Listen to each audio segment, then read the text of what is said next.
Hey guys, welcome to another episode of Dunn and Dunn. I'm Marcus Dash here with blocking tight end legend Jason Dunn.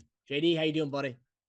How you do? How you do, man? Shoot, ready to get this done and done all the way live. Let's go. Let's get it. Let's do it. Let's do it. And again, as we always say, please subscribe to our channel to hear JD kind of talk about everything we need to know about Buffalo Bills and Chiefs on Sunday, the rematch of rematches. And also this week we have a little taste for all the new subscribers and people who review our podcast.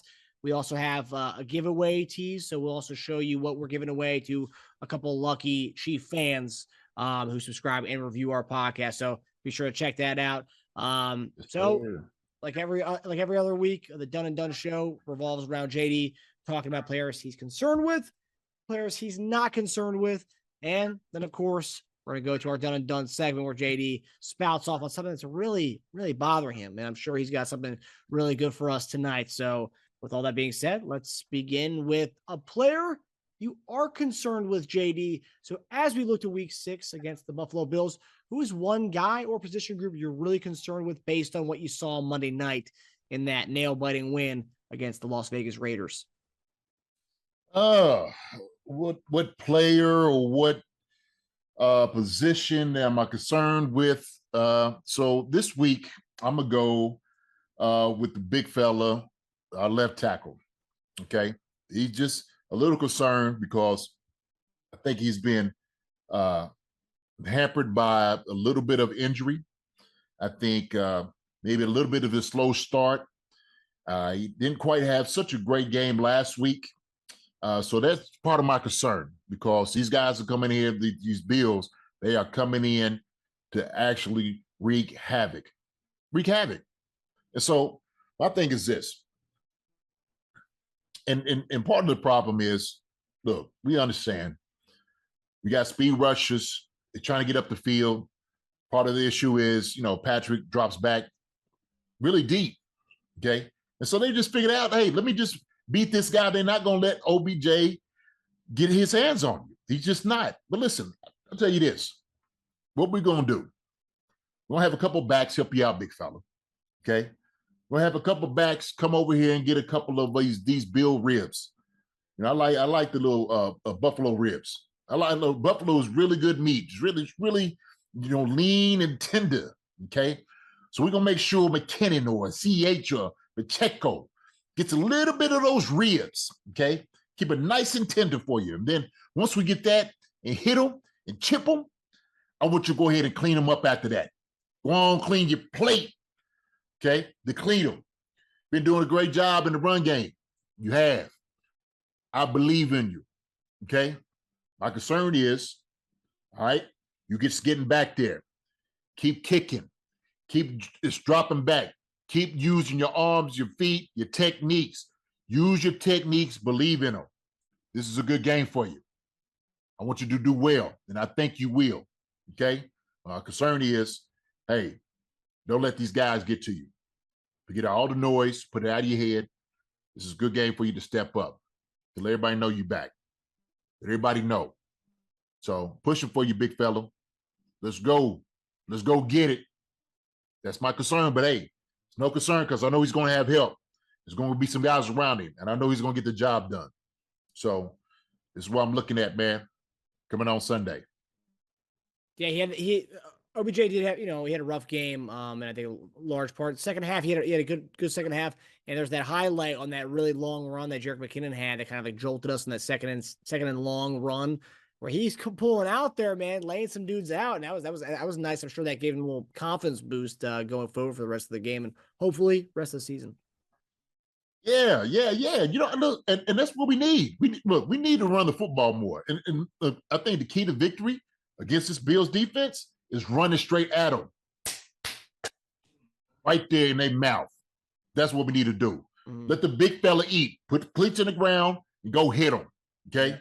So whatever it takes to win, hey, let him go out there and just great dudes. Let him deplete guys. Yeah. Let him do that. Let him go put his big paws on the defensive ends and these tackles and these linebackers. Get him out there in space. Yeah. Okay? You want him to have a good game. So let's run the football effectively. When you do dealing with speed, you're dealing with pass rushers. The best way to negate that, run right at them. Yeah. Run straight at them. And like I said before, straight to the mouth, straight to the grill. And then you can take those ribs, put it on the grill for some of those people out there that's cooking up the barbecue for the Chiefs. Here we go. No, a little post-game tailgate. Oh, yeah. Be perfect. Be perfect.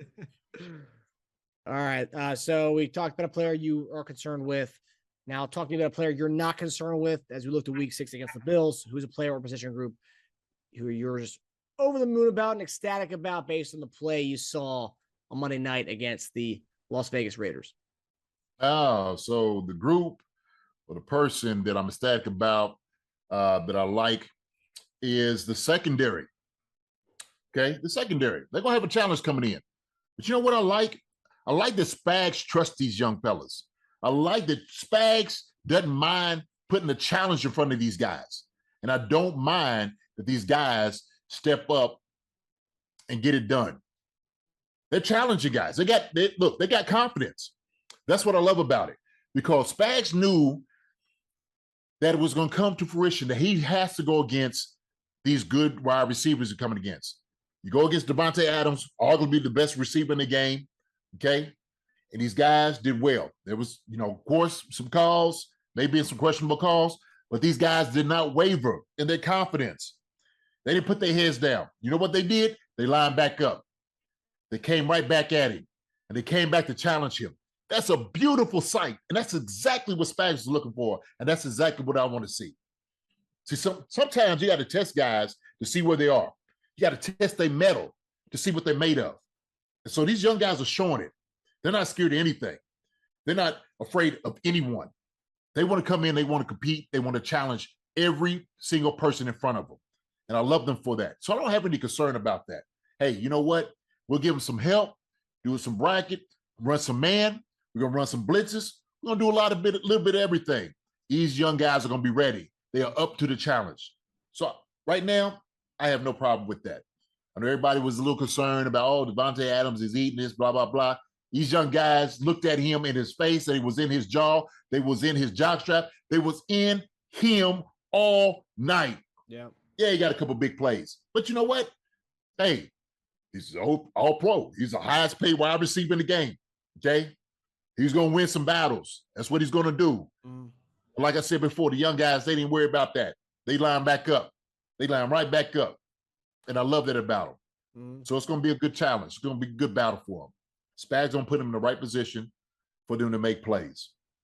So, young fellas, young secondary, high flyers, you go out there and you go and engage. Okay? Chief mode, baby. Let's go. I like it. And that's the thing, I hear a lot of people about, these secondaries going to get tested this week. They've already played against Devontae Adams.